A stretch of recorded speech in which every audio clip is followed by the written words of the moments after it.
No sé por qué te lo cuento, pero tengo la sensación de que, si no lo hago ahora, nunca más voy a tener el valor.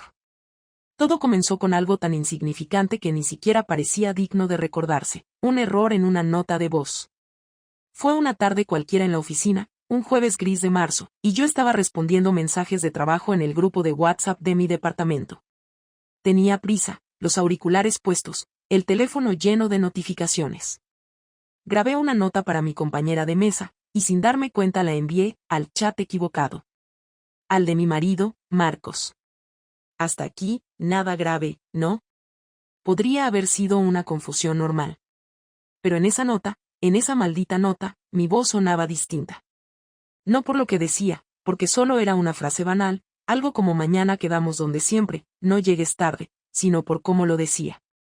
Esa entonación ligera, juguetona, que no usaba con él desde hacía años. Bastaron 3 segundos de audio para que todo empezara a torcerse. Cuando me di cuenta, ya lo había escuchado. Me respondió con un simple mensaje, ¿dónde siempre? ¿Con quién? Me temblaron las manos. Pude haber mentido, inventado cualquier excusa, pero por alguna razón me quedé mirando la pantalla sin escribir nada. Y ese silencio, ese minuto exacto en que no supe reaccionar, fue el inicio de todo lo que vino después. Porque a veces los secretos no se rompen por una gran revelación, sino por un instante de vacilación. Pero antes de llegar a eso, déjame retroceder un poco. Marcos y yo llevábamos 8 años casados. 8 años que empezaron con pasión, siguieron con costumbre y terminaron con ruido de platos, puertas medio cerradas y conversaciones sin alma. Vivíamos en un piso en Alcalá de Henares, en un barrio donde las ventanas se enfrentaban tan cerca que podías ver a tus vecinos preparar la cena. A veces los observaba, una pareja joven, siempre riendo, cocinando juntos, y me preguntaba cuándo fue que nosotros dejamos de hacerlo. Marcos era un hombre correcto, demasiado correcto, casi mecánico. Todo en él funcionaba como un reloj, la hora del desayuno, el beso rápido antes de salir, el trabajo, el gimnasio, la cena a las 10, las noticias, el sueño.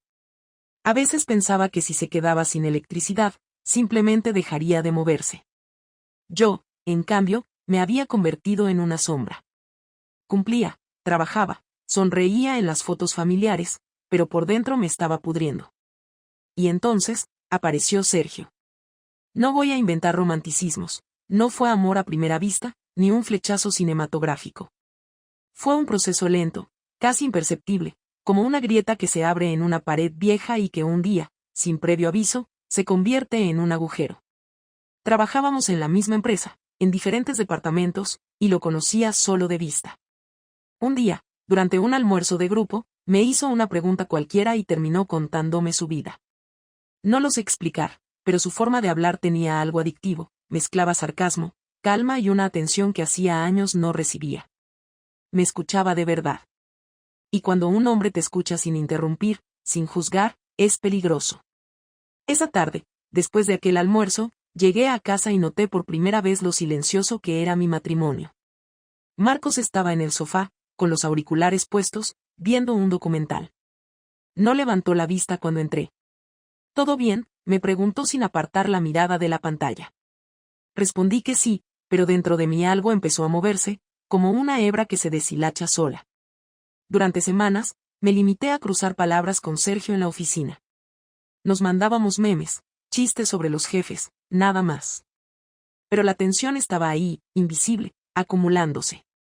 A veces me tocaba el brazo al hablarme, y ese gesto breve me hacía sentir algo que llevaba años dormido, electricidad. Empecé a arreglarme un poco más por las mañanas, a cuidar los detalles, a buscar excusas para pasar por su zona.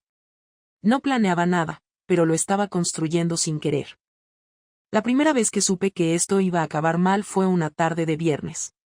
Había quedado con unas compañeras para tomar algo, y él apareció de casualidad, o eso dijo, en el mismo bar. Era pequeño, con luces bajas, y nos sentamos lejos del grupo. Hablamos de todo menos del trabajo. De libros, de música, de los errores que uno comete cuando deja de ser joven. Me miró y dijo, no pareces feliz. Y lo odié por acertar. Esa noche no pasó nada físico, pero sí algo peor, dejé de sentir culpa. Volví a casa, y Marcos dormía boca abajo, con una pierna fuera de la cama, el cuerpo pesado de alguien que lleva años sin sueños. Lo miré largo rato y entendí que, aunque seguía a su lado, ya no estaba allí. Esa fue mi primera traición real, la emocional. Lo demás vino después, y fue casi inevitable. Pasaron un par de semanas. Yo vivía con el corazón dividido, fingía normalidad en casa, mientras mi cabeza estaba en otro sitio.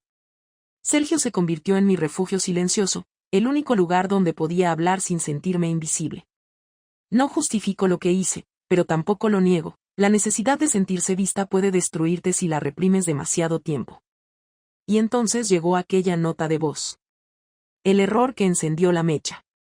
Estaba hablándole a Sergio desde el baño de la oficina, un mensaje rápido para confirmar que nos veríamos al día siguiente, y lo envié sin mirar al contacto.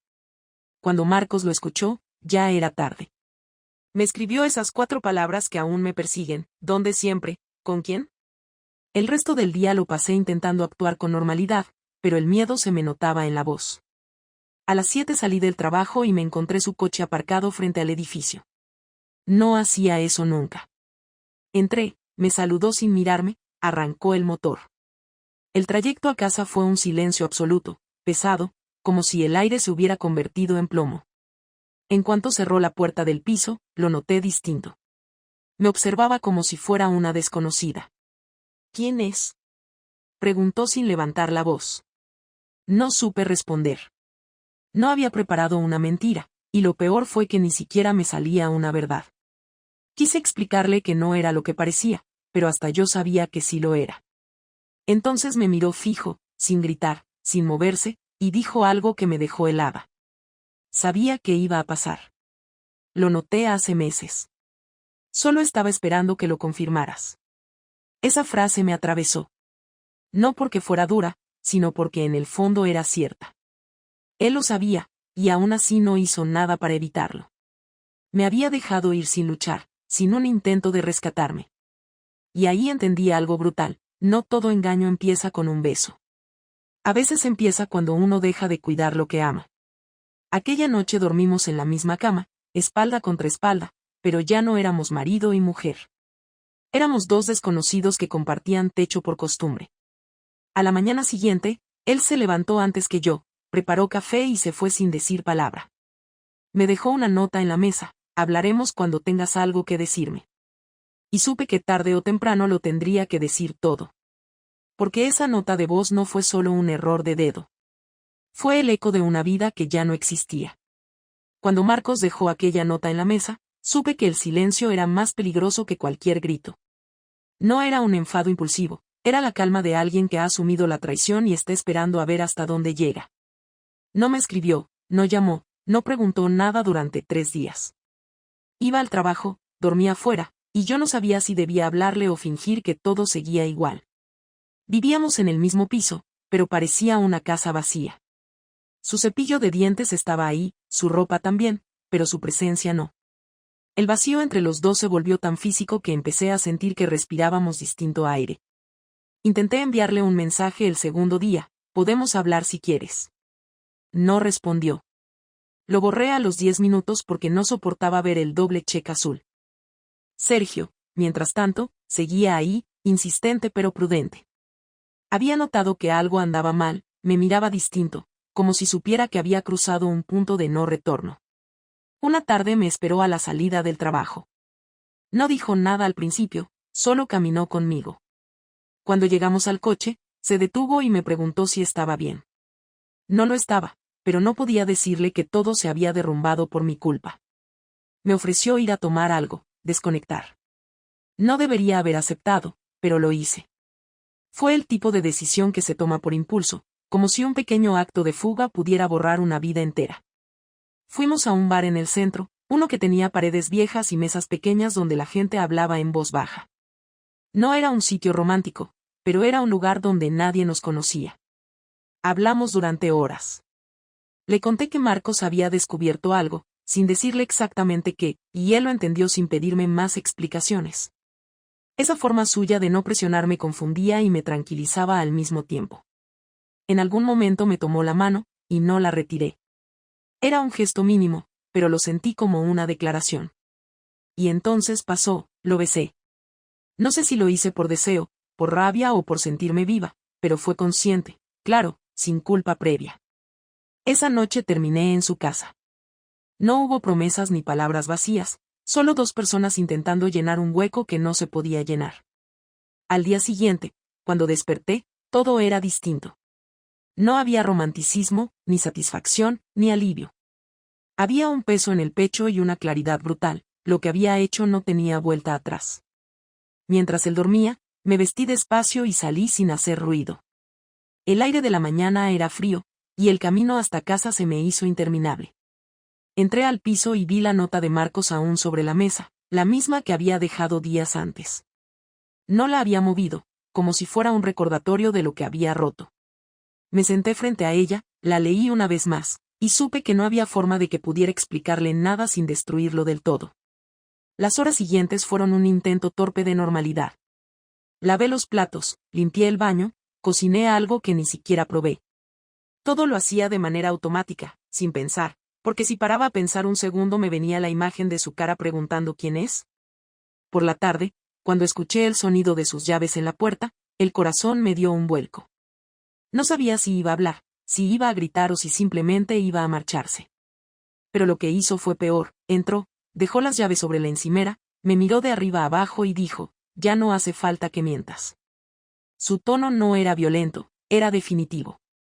Intenté responder, pero la voz se me cortó.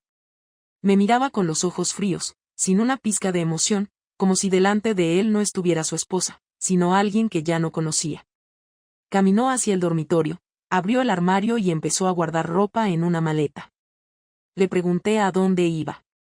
Dijo que a casa de su hermano unos días. Le supliqué que habláramos, que podíamos aclararlo, que las cosas no eran tan simples. Se rió con una mueca amarga y me respondió, claro que son simples. Me engañaste. Eso no necesita explicación. Cuando cerró la maleta, se detuvo un momento frente a mí. Tenía la mirada cansada, pero firme. Dijo que no quería hacer una escena, que necesitaba pensar, que lo peor no era la infidelidad, sino la mentira. Y antes de salir, dejó la puerta entreabierta, como si me estuviera dando la opción de salir detrás de él y detenerlo, pero no lo hice. Me quedé quieta, escuchando sus pasos desaparecer por la escalera. En ese instante, todo el piso pareció más grande, más vacío, como si hubiera perdido la gravedad. Esa noche dormí poco. Cada sonido me parecía una amenaza. El tic-tac del reloj, el ruido del ascensor, el teléfono que no sonaba. Me levanté varias veces, abrí el armario y miré su ropa faltante. Toqué los huecos entre las perchas y me di cuenta de que esa ausencia dolía más que cualquier pelea. Intenté escribirle, pero no sabía qué decir. Lo siento me parecía una burla, te amo sonaba hueco, y cualquier intento de justificarme era ridículo. Los días siguientes fueron una repetición del mismo tormento. En el trabajo fingía normalidad, pero la tensión me estaba consumiendo. Sergio intentó acercarse, ofrecerme apoyo, pero ya no lo veía igual. Había sido una fuga, no una solución. Cada vez que lo miraba, veía reflejada la culpa. Una tarde, me pidió que le contara la verdad. No soportaba el silencio entre nosotros. Le dije que Marcos lo sabía, que había visto todo en mis ojos antes de que pasara nada. Él se quedó callado, comprendiendo que ya no había nada que hacer. No quiero ser el motivo de un desastre, y dijo, y aunque fue honesto, sonó como una despedida. A partir de ese momento, mi vida se redujo a esperar. Esperar un mensaje, una llamada, un signo de que Marcos aún quería entender algo. Pero el signo no llegó. Hasta que una noche, 5 días después, apareció sin aviso. Entró con la misma serenidad con que se había ido. No saludó. Dejó el abrigo en la silla, abrió el frigorífico, sacó una botella de agua y se sirvió un vaso. Luego me miró y dijo, quiero que me digas la verdad, toda. No había salida. Le conté todo. No adorné nada, no omití detalles. Le dije cuándo empezó, cómo ocurrió, y por qué lo había permitido. Él no me interrumpió ni una vez. Se limitó a escuchar, con las manos apoyadas en la encimera, la cabeza baja. Cuando terminé, guardó silencio un largo rato. Me dio la espalda y apoyó el vaso vacío. Dijo, sabía que era algo más que una sospecha. Pero escucharlo, duele distinto. Después se sentó en el sofá. Me miró y soltó una frase que todavía me cuesta digerir: yo también fallé. No te engañé, pero te dejé sola. Eso no me hace mejor. Esa confesión me desarmó, porque era cierta. Había estado conmigo físicamente, pero emocionalmente ausente. Aún así, la herida estaba abierta, y no se curaba con comprensión. Dijo que necesitaba tiempo, que no sabía si podía perdonarme, pero que no iba a tomar una decisión en caliente. Durante las semanas siguientes, la convivencia fue una especie de tregua fría. Comíamos juntos sin hablar, dormíamos en habitaciones separadas, compartíamos el mismo espacio sin cruzar miradas. Yo me sentía atrapada entre la esperanza y la vergüenza. Cada día me levantaba preguntándome si él volvería o si un día encontraría la casa vacía. Una noche, lo vi salir con el móvil en la mano, bien vestido. Le pregunté si iba a algún sitio. Me respondió que con unos amigos. No creí una sola palabra, pero no tenía derecho a cuestionarlo. Esa incertidumbre, ese no saber, fue el primer castigo real que sentí. Cada vez que su teléfono vibraba, imaginaba que era otra mujer. Y comprendí que el dolor que yo había causado estaba volviendo hacia mí, solo que él lo manejaba con precisión, sin escándalos, sin dramatismo. Así fue como empezó su forma de venganza, silenciosa, metódica, y mucho más efectiva que cualquier rabia. No necesitaba gritar para herirme. Le bastaba con mirarme como si ya no existiera. Y lo peor era que yo seguía amándolo, incluso después de haber sido la que destruyó todo. Las semanas siguientes fueron una secuencia lenta y precisa, como si Marcos hubiera trazado un plan sin decírmelo. No me gritaba, no me reprochaba nada, no me pedía explicaciones adicionales. Simplemente vivía en la misma casa conmigo, pero con una distancia tan calculada que resultaba insoportable. La primera vez que entendí que algo había cambiado fue un viernes por la tarde. Yo estaba cocinando, intentando mantener una rutina, cuando él llegó con una bolsa de supermercado distinta, de un sitio caro al que nunca íbamos. La dejó sobre la encimera, sacó una botella de vino y me dijo que tenía una cena importante. No especificó con quién. Lo observé mientras se cambiaba la camisa y usaba un perfume que llevaba años guardado. No pregunté nada, pero lo vi salir con una seguridad que no tenía desde hacía mucho. Esa noche no regresó. Pasó el fin de semana fuera. No respondió a mis mensajes ni a mis llamadas. Cuando volvió el domingo por la noche, parecía tranquilo. Se duchó, preparó café y se sentó frente a mí en el salón. Dijo sin rodeos que había estado pensando y que no sabía si quería seguir conmigo. Yo asentí en silencio. Luego añadió algo que me dejó en el aire: no te preocupes, no voy a hacerte pasar por lo mismo. Pero necesito entender qué se siente. No supe qué significaba exactamente, y él tampoco me lo aclaró. Me levanté y fui al dormitorio, con un nudo en la garganta. A partir de entonces, su comportamiento cambió por completo. Empezó a salir más, a llegar tarde, a recibir llamadas que no contestaba delante de mí. Si sonaba su teléfono, lo tomaba y se iba al balcón o al baño. Cuando regresaba, me miraba sin expresión, como si esperara que yo preguntara algo, pero no lo hacía. Al principio pensé que era una forma de castigo psicológico, una especie de simulacro para que sintiera lo que él había sentido. Pero con los días empecé a notar señales más evidentes: la ropa más cuidada, el tono de voz más ligero, el uso de un nuevo gel de ducha con olor a colonia femenina. No lo negaba ni lo confirmaba, simplemente lo dejaba en evidencia sin decir una palabra. Una noche, después de cenar, rompí el silencio. Le pregunté directamente si estaba viendo a alguien. Me miró sin moverse, como si esperara que yo misma completara la frase. Luego respondió: no lo sé todavía. Pero no te preocupes, no es nada serio. Su manera de decirlo fue una puñalada lenta.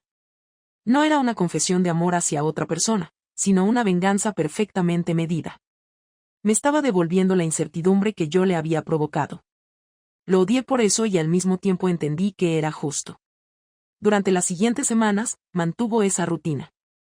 Salía los jueves, regresaba los domingos, a veces con olor a perfume, a veces con un leve rastro de pintalabios en el cuello. Nunca se escondía. Yo lo veía, lo notaba, pero él no me ofrecía ni una explicación. Si intentaba preguntarle, se limitaba a decir: haz lo que quieras con tu tiempo, yo haré lo mismo con el mío. Esa frase se me quedó grabada porque era la inversión exacta de lo que solíamos ser. Antes yo salía y él esperaba, ahora él salía y yo me quedaba contando las horas. Un día decidí seguirlo. Salió a las 8, vestido con una chaqueta nueva. Tomó el coche y lo estacionó frente a un restaurante del centro. Esperé en la esquina, oculta, con las manos temblando. Lo vi entrar y sentarse frente a una mujer de cabello corto. No era joven, no era especialmente guapa, pero tenía esa seguridad que solo tiene quien sabe que está siendo elegida. Los observé durante media hora. Hablaron, se rieron, y él la tocó en la mano de la misma manera que solía tocarme a mí cuando todavía había ternura. Me marché antes de que salieran. Caminé sin rumbo, sintiendo una mezcla de rabia y vacío. Esa noche él llegó tarde, y cuando entró, fingí estar dormida. Al día siguiente, durante el desayuno, me preguntó si había dormido bien. Su voz sonaba neutra, pero sus ojos sabían la respuesta. Le respondí que sí. Me miró con un gesto leve y dijo, «Qué bien». Yo también. Esa frase fue suficiente para que entendiera que había cruzado la línea. Ya no era un juego de castigos emocionales, era una guerra silenciosa donde ambos estábamos perdiendo. Lo peor fue la forma en que empezó a reconstruir su vida delante de mí sin borrar la mía. Un sábado trajo un ordenador nuevo y montó su despacho en el salón, desplazando mis cosas a una esquina. Dijo que necesitaba más espacio porque estaba trabajando en un nuevo proyecto con una empresa externa. No pregunté qué tipo de proyecto. Días después supe, por una factura que encontré en la mesa, que había contratado a una decoradora. El nombre coincidía con el de la mujer del restaurante. No sé describir la sensación exacta que tuve. No era celos solamente, era una humillación lenta, calculada. Había convertido nuestro hogar en el escenario de su revancha. Cada vez que esa mujer lo llamaba, él contestaba sin esconderse. A veces incluso hablaban de cosas domésticas, colores, materiales, iluminación. Pero yo sabía que no era solo trabajo. Y él sabía que yo lo sabía. Una noche no aguanté más. Le dije que si lo hacía para vengarse, ya lo había conseguido.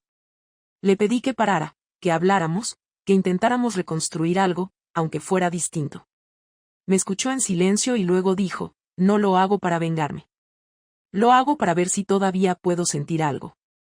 Esa respuesta me dejó sin aire. Porque tenía razón. Lo que yo había roto no era solo la confianza, era la capacidad de sentir sin sospechar. A partir de ahí, la tensión se volvió insoportable. Vivíamos juntos, pero cada movimiento era una provocación. Si yo cocinaba, él salía a comer fuera. Si yo intentaba conversar, él encendía la televisión. Si me acercaba, se alejaba con naturalidad. Empecé a dudar de cada palabra, de cada gesto, de si todavía había algo entre nosotros o solo una especie de experimento emocional. El golpe final llegó una tarde de abril. Regresé del trabajo y encontré una caja sobre la mesa. Dentro estaban mis cosas, fotos, cartas, pequeños recuerdos, todo lo que alguna vez había significado nosotros. Había una nota encima, te he transferido mi parte del alquiler. Tienes hasta fin de mes. Lo busqué por toda la casa, pero ya no estaba. Había desaparecido sin una escena, sin una última discusión. Solo una decisión fría y completa. Esa noche lo llamé una vez, 2, 3, hasta que finalmente respondió. Su voz sonaba tranquila, casi amable. Le pregunté por qué lo había hecho así. Me dijo que no quería pelear, que ya no veía sentido en seguir arrastrando algo muerto. Le pregunté si estaba con ella. Me respondió que eso ya no importaba. Le supliqué que viniera, que habláramos cara a cara. Se quedó en silencio unos segundos y luego dijo, ya hablamos demasiado sin decir nada. Esta vez prefiero el silencio. Colgó. Durante los días siguientes, intenté convencerme de que volvería, que era una rabieta, una maniobra para hacerme sufrir. Pero no volvió. Mandó un correo con sus nuevas coordenadas, instrucciones sobre los pagos y una frase final que me persigue hasta hoy, no quiero vengarme más, ya aprendiste lo que duele. Esa frase era cierta. Porque cada noche, al acostarme sola, revivía lo que yo misma había provocado. Me había engañado pensando que podía controlar el daño, que podía equivocarme y corregirlo después, pero él me había demostrado que el control era una ilusión. No hacía falta gritar, ni destruir cosas, ni buscar escándalos. Bastaba con dejarme vivir en el vacío exacto que yo había creado. Cuando llegó el fin de mes, empaqué mis cosas. El piso se veía igual que siempre, pero no quedaba nada mío en él. Cerré la puerta sin mirar atrás. No lloré, no grité. Simplemente caminé hacia la calle sabiendo que la venganza de Marcos no había sido una acción puntual, sino una lección prolongada. Me había devuelto mi propio reflejo, y eso era más devastador que cualquier castigo.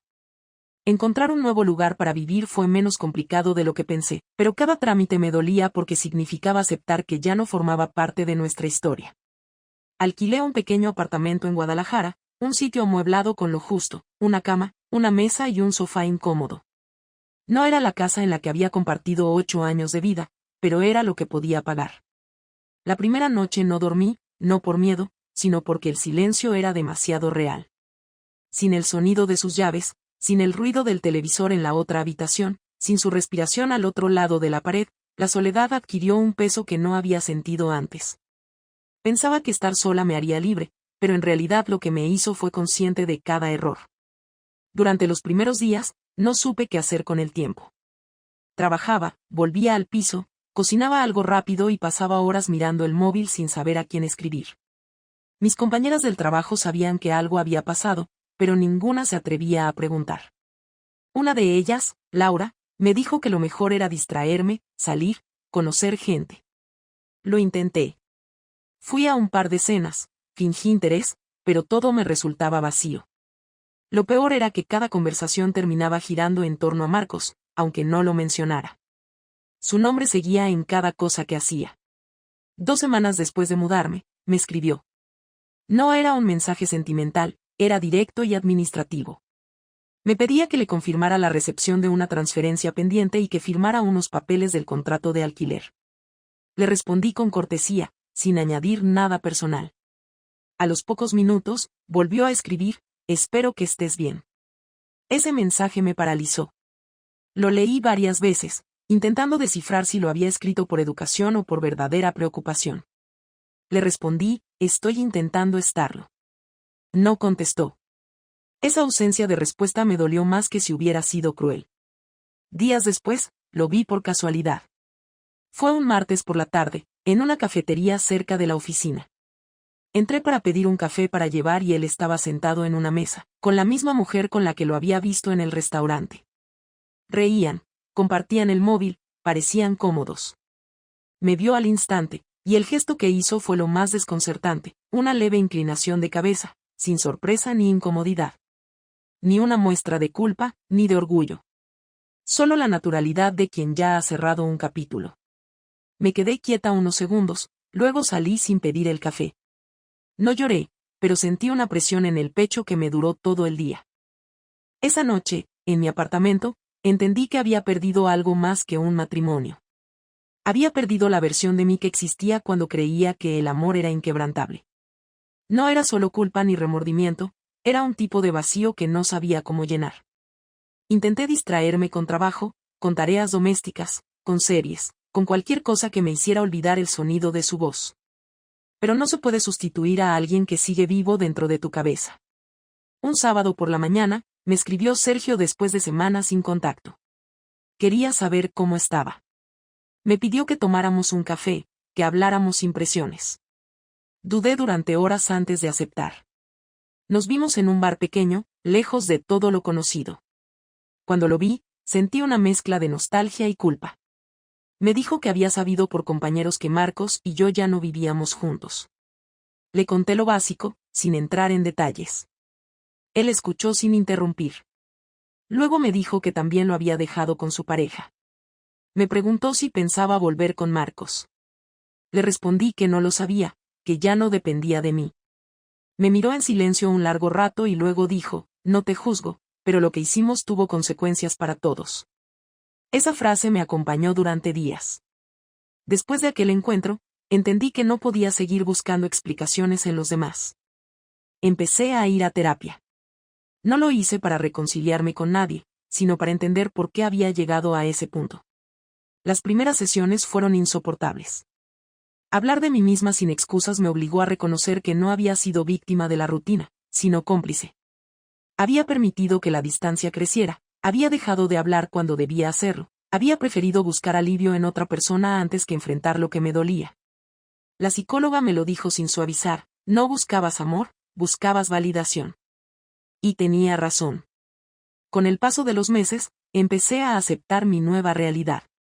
Aprendí a vivir sola, a cocinar para una sola persona, a no esperar mensajes. Pero cada progreso era frágil, porque bastaba con una llamada de un número desconocido para que el corazón me diera un salto. A veces soñaba con él, con situaciones banales, desayunando juntos, discutiendo sobre quién iba a sacar la basura, cosas sin importancia que ahora parecían imposibles. Al despertar, el vacío era tan preciso que ni el aire del apartamento me parecía mío. En agosto, después de casi 4 meses sin vernos, Marcos me llamó. Su tono era cortés, pero había algo en su voz que no reconocí al principio. Me dijo que quería devolverme unos documentos que aún estaban en su poder. Acordamos vernos en una cafetería del centro. Cuando llegó, lo vi distinto. Había adelgazado, se había dejado barba, vestía con más cuidado. No era el mismo hombre que había compartido el sofá conmigo durante años, era alguien que había rehecho su equilibrio. Me saludó con educación, me entregó los papeles y me preguntó cómo estaba. Le dije que trabajando mucho. Me respondió que lo imaginaba. Durante unos segundos, ninguno de los dos habló. Luego me dijo que se iba a mudar a otra ciudad, que había recibido una oferta de trabajo. Me deseó suerte y me agradeció que hubiera firmado los documentos sin poner trabas. Su tono era correcto, pero había una distancia definitiva en sus palabras. Antes de irse, añadió: ya no te guardo rencor. De verdad. Esa frase me desarmó. No porque me perdonara, sino porque me dejaba fuera de su vida con una calma que no podía igualar. Le respondí que esperaba que fuera feliz. Me sonrió por primera vez en mucho tiempo y dijo: lo estoy intentando. Luego se fue. Me quedé en esa mesa casi una hora, mirando el café frío. Esa fue la primera vez que entendí lo que significaba realmente perder a alguien sin que hubiera odio. No había drama, ni discusiones, ni palabras finales. Solo la certeza de que ya no había nada que decir. Al volver a casa, tiré las últimas cosas que quedaban de él: la taza que usaba, una camiseta vieja, un cepillo de dientes que aún conservaba en el baño. No lo hice como un acto simbólico, lo hice porque no quería más recordatorios de lo que había sido. El tiempo empezó a avanzar de otra manera. No hubo milagros, ni giros inesperados. Solo rutina, trabajo, y una especie de serenidad que se mezclaba con cansancio. De vez en cuando, revisaba las redes sociales y veía alguna foto suya, siempre discreta, sin señales de su nueva vida. No me dolía, pero tampoco me era indiferente. Lo observaba con una mezcla de orgullo y tristeza, sabiendo que ya no formaba parte de su historia. A finales de septiembre, recibí un correo suyo. Era breve: espero que estés bien. He aprendido a estar en paz. Cuídate. No respondí. No porque no quisiera, sino porque entendí que las respuestas a veces solo reabren heridas que ya están cerrando. Ese correo fue su forma final de cerrar el ciclo, y la mía también. Desde entonces, la vida se volvió más simple, pero no más fácil. Aprendí a convivir con el remordimiento sin que me destruyera, a aceptar que las decisiones tienen un precio. Comprendí que el perdón no siempre significa volver, y que hay daños que no se reparan, solo se asimilan. Pasaron casi 8 meses desde la última vez que lo vi, y para entonces yo ya había construido una rutina funcional. Iba al trabajo, salía con un pequeño grupo de compañeras, volvía a casa y mantenía el apartamento limpio como si eso fuera una forma de mantener el control. No había empezado otra relación ni tenía intención de hacerlo. Había aprendido a valorar la calma, aunque fuera una calma forzada. A veces pensaba en Marcos, no con nostalgia, sino con una especie de distancia que no sabía si era resignación o madurez. Creía que no volveríamos a hablar nunca más, hasta que una tarde recibí una llamada inesperada. El número era desconocido, pero su voz me resultó inconfundible. Me dijo que necesitaba verme, que no era nada urgente, pero que prefería hablar cara a cara. Dudé en aceptar, porque no sabía qué podía quedar entre nosotros que mereciera una conversación. Aún así, acepté. Quedamos para el domingo siguiente en un parque tranquilo cerca del río Henares, un lugar donde solíamos pasear cuando aún estábamos juntos. Llevaba meses sin escucharlo más de 30 segundos seguidos, y cuando lo vi acercarse entendí que había pasado más tiempo del que imaginaba. Estaba distinto, más seguro, más sereno. Me saludó con un gesto amable, sin forzar una sonrisa. Nos sentamos en un banco, uno frente al otro. Durante los primeros minutos solo hablamos de cosas superficiales, el trabajo, los cambios en la empresa, el piso que yo había alquilado. Parecía una charla entre dos conocidos que comparten un pasado remoto. Pero entonces me miró directamente y dijo, he venido porque quiero cerrar esto bien. No para reproches, sino para entender. Le respondí que yo también había pensado muchas veces en lo que pasó, pero que no sabía si quedaba algo por decir. Me replicó que sí, que quedaba lo más importante, entender si todo lo que habíamos vivido había sido real o simplemente costumbre. Esa pregunta me dejó sin palabras. No porque no tuviera una respuesta, sino porque no sabía cuál era la correcta. Le dije que había sido real, al menos durante mucho tiempo. Que lo nuestro se había gastado, pero no había sido una mentira. Él asintió, sin discutirlo, y después de un momento añadió, a veces pienso que te perdoné demasiado pronto. Otras veces pienso que no te perdoné nunca. Su tono no era acusatorio, era reflexivo, y eso me dolió más que si me hubiera gritado. Le pregunté si seguía con la misma mujer. Dijo que no, que aquello no había durado. Me explicó que lo intentó, que necesitaba sentirse capaz de empezar de nuevo, pero que al final entendió que lo suyo con ella solo había sido una manera de evitar pensar en mí. Hubo un silencio incómodo, pero no hostil. Le confesé que no había vuelto a estar con nadie. Me miró sorprendido y me preguntó si por culpa o por decisión. Le respondí que por las dos cosas. Le dije que no quería repetir la misma historia, ni con él ni con nadie. Me escuchó en silencio, con la mirada fija en el suelo. Luego dijo algo que me dejó completamente desarmada. A veces, cuando me despertaba en mitad de la noche, pensaba que si hubieras venido a pedirme perdón en ese momento, todo habría sido distinto. Le contesté que sí, que probablemente tenía razón, pero que en aquel tiempo no sabía cómo hacerlo. Durante más de una hora hablamos sin interrupciones, recordando detalles que creíamos olvidados. Las cosas pequeñas, los días buenos, los malos, los intentos fallidos de arreglar lo que se había roto. En un momento, él se levantó, caminó unos pasos y dijo, no te imaginas cuánto me costó no llamarte los primeros meses. Quería hacerlo cada día, pero cada vez que lo intentaba me daba cuenta de que lo único que necesitaba era que tú me llamaras primero. Su sinceridad me golpeó. No tenía intención de lastimarme, solo estaba diciendo la verdad. Le pedí que se sentara y le conté cómo había sido mi vida después de su partida. Le hablé de las noches en las que no podía dormir, de la sensación de vivir rodeada de objetos sin significado, de las visitas a la psicóloga. Le confesé que al principio había querido justificarlo todo, echarle la culpa a la rutina, al cansancio, a la falta de comunicación, pero que con el tiempo entendí que no hay excusa que haga menos grave una traición.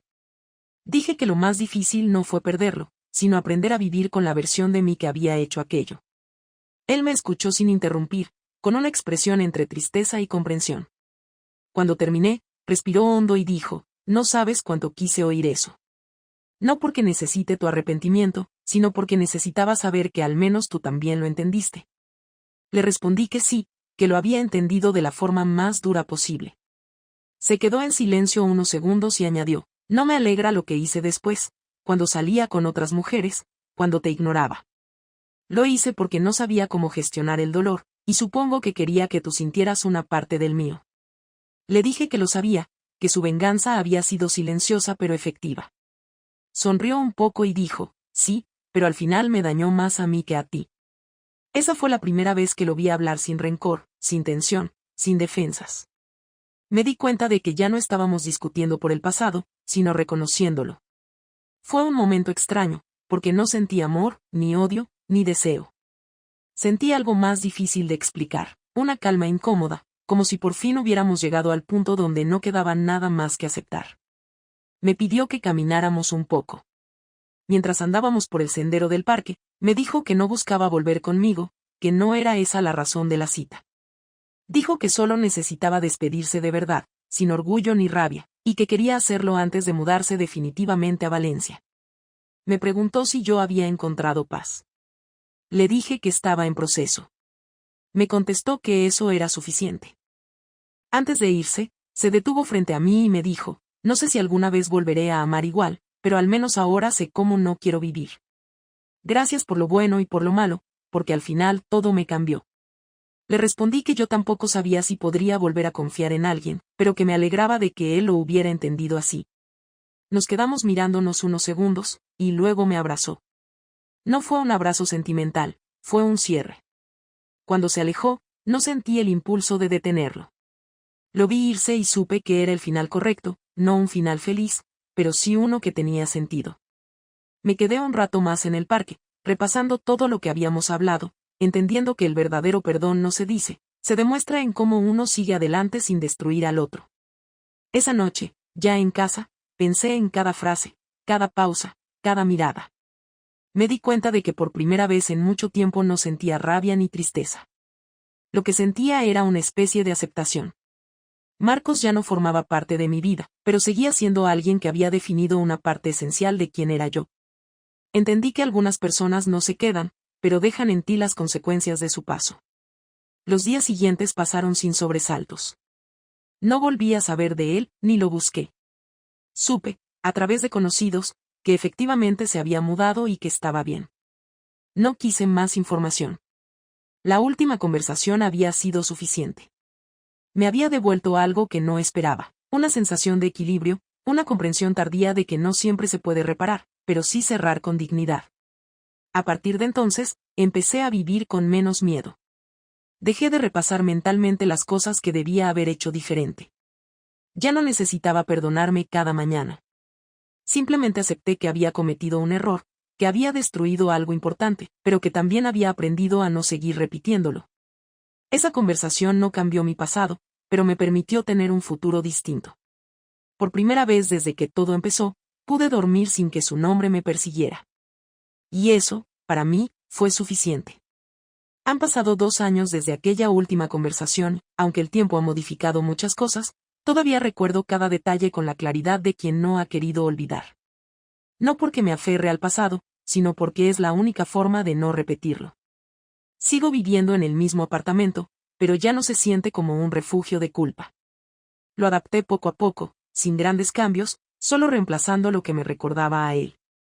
Aprendí a moverme en silencio, sin revisar constantemente el móvil, sin esperar noticias, sin buscar respuestas donde ya no las hay. No hubo redención milagrosa ni vuelta atrás, pero sí una reconstrucción lenta y práctica de mi vida. En estos 2 años, me concentré en mejorar como persona, aunque la palabra mejorar nunca me pareció del todo justa. En realidad, lo que hice fue aprender a entenderme sin justificarme.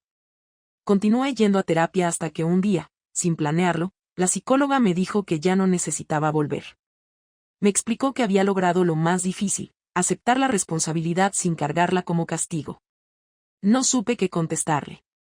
Me despedí con gratitud, pero al salir sentí una mezcla de alivio y miedo. Estar bien sin depender de nadie es una sensación poderosa y solitaria al mismo tiempo. Mi trabajo cambió también. Me ascendieron, lo que implicó más horas y más decisiones.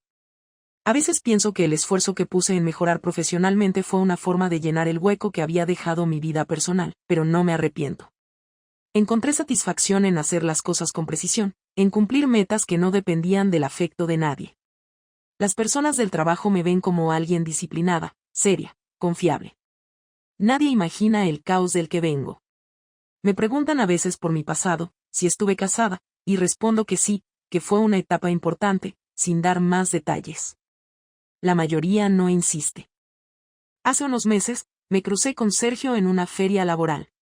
Me reconoció al instante, aunque su expresión fue distinta, menos intensa, más madura. Hablamos un rato. Me contó que ahora vive en otra ciudad y que tiene pareja. Le dije que me alegra saberlo. No hubo incomodidad, solo una sensación de distancia natural entre dos personas que compartieron algo que no debía haber existido. Antes de despedirnos, me agradeció haberle enseñado, aunque de manera dolorosa, lo que significa no jugar con los sentimientos ajenos. No supe si era una crítica o un reconocimiento, pero lo tomé como una despedida definitiva.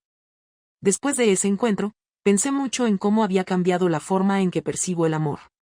Antes creía que amar era mantener, aguantar, insistir. Ahora entiendo que amar también es saber irse a tiempo o no entrar cuando uno no está listo. Me costó aceptar que la fidelidad no es solo una cuestión de actos, sino de coherencia con uno mismo. Durante años pensé que la infidelidad era un error aislado, una decisión puntual, pero con el tiempo comprendí que empieza mucho antes, en las pequeñas renuncias cotidianas, en las conversaciones que se evitan, en el momento en que uno deja de cuidar el vínculo. Eso fue lo que realmente destruyó mi matrimonio, más que la noche en la que crucé la línea. A veces me escribo a mí misma para no olvidar lo aprendido. No lo hago en un diario formal, sino en notas sueltas que dejo en el escritorio o en el móvil. En una de ellas puse algo que resume lo que pienso ahora: el perdón no siempre se recibe, pero se trabaja. No necesito que Marcos me perdone más de lo que ya lo hizo, ni que nadie me absuelva. Lo importante fue aprender a perdonarme sin olvidar. Esa diferencia me costó años entenderla. Una tarde de primavera, mientras volvía del trabajo, pasé por una calle donde habíamos vivido uno de nuestros primeros momentos felices. Era una coincidencia, no lo planeé. Había un restaurante pequeño donde solíamos cenar los viernes cuando todo aún funcionaba. Entré sin saber por qué. El lugar había cambiado, había mesas nuevas y otros dueños, pero el olor a pan recién hecho seguía igual. Me senté, pedí lo mismo que pedíamos entonces, y comí sin mirar el reloj.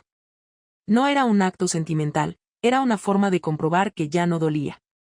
Cuando terminé, pagué y salí con una sensación extraña, como si por fin hubiera cerrado algo que había quedado suspendido. Al salir del restaurante, recibí un mensaje de un número desconocido. Era de Marcos. Decía: he sabido que estás bien. Me alegra mucho. No había más texto. Ni una pregunta, ni un intento de retomar contacto. Era una frase breve, amable, definitiva. Me detuve unos segundos y luego respondí: gracias. Espero que tú también. No hubo respuesta. Y por primera vez, no la esperé. Ese día confirmé que la historia entre nosotros había terminado de la única forma posible, con respeto y sin dramatismo. Ya no éramos los mismos. Cada uno había seguido su camino, y lo que compartimos quedó como un punto en el pasado que ya no pesaba, pero que tampoco se podía borrar. Si alguien me preguntara hoy si lo amé, respondería que sí. Si me preguntaran si lo traicioné, también diría que sí. Y si me preguntaran si me arrepiento, diría que no del todo, porque sin ese error no habría aprendido lo que ahora sé. Con el tiempo, comprendí que no hay forma de vivir sin cometer errores, pero sí hay formas de no repetirlos. Aprendí a observar mis decisiones sin miedo a reconocer lo que está mal. Aprendí que la culpa es útil solo cuando te enseña, no cuando te paraliza. Y sobre todo aprendí que la confianza, una vez rota, no se reconstruye igual, pero se puede transformar en algo más honesto: la claridad. No volví a tener una relación larga desde entonces. He salido con algunas personas, he intentado abrirme, pero siempre con cautela. No porque tenga miedo de que me hagan daño, sino porque no quiero hacerlo yo. Prefiero la honestidad directa, incluso si duele, antes que repetir la cadena de errores que ya viví. Algunos piensan que me he vuelto fría, pero en realidad lo que tengo es una conciencia más nítida de los límites. Ya no prometo cosas que no estoy segura de cumplir. A veces, cuando llego a casa y apago las luces, me quedo pensando en lo que habría pasado si aquella nota de voz nunca se hubiera enviado, si Marcos nunca hubiera sospechado, si yo hubiera frenado a tiempo. No lo hago con nostalgia, sino con curiosidad por entender hasta qué punto una vida puede cambiar por un solo gesto. No hay respuesta, y probablemente no la habrá nunca. Pero he aprendido a vivir sin necesitarla. Ahora sé que las relaciones no se rompen en un día, pero tampoco se salvan en uno. Requieren constancia, y cuando eso se pierde, el resto se derrumba poco a poco. Lo descubrí demasiado tarde, pero al menos lo aprendí. No tengo planes de buscar a Marcos ni de reabrir esa historia. Si alguna vez lo vuelvo a ver, sé que podré mirarlo a los ojos sin sentir culpa. Él también lo sabrá, y con eso bastará. Hace poco cumplí 37 años. No hice una gran celebración. Fui a cenar sola, pedí vino, y pensé en todo lo que había cambiado desde aquel día en que mi vida se derrumbó. Me di cuenta de que, aunque el precio fue alto, lo que vino después me hizo más consciente, más responsable, más realista. No idealizo el amor ni el perdón. Simplemente los entiendo como decisiones que se toman cada día y que requieren honestidad más que pasión. Si tuviera que resumir todo en una sola frase, Diría que aprendí que la fidelidad empieza por uno mismo. No se trata solo de no engañar a otro, sino de no engañarse con lo que uno siente.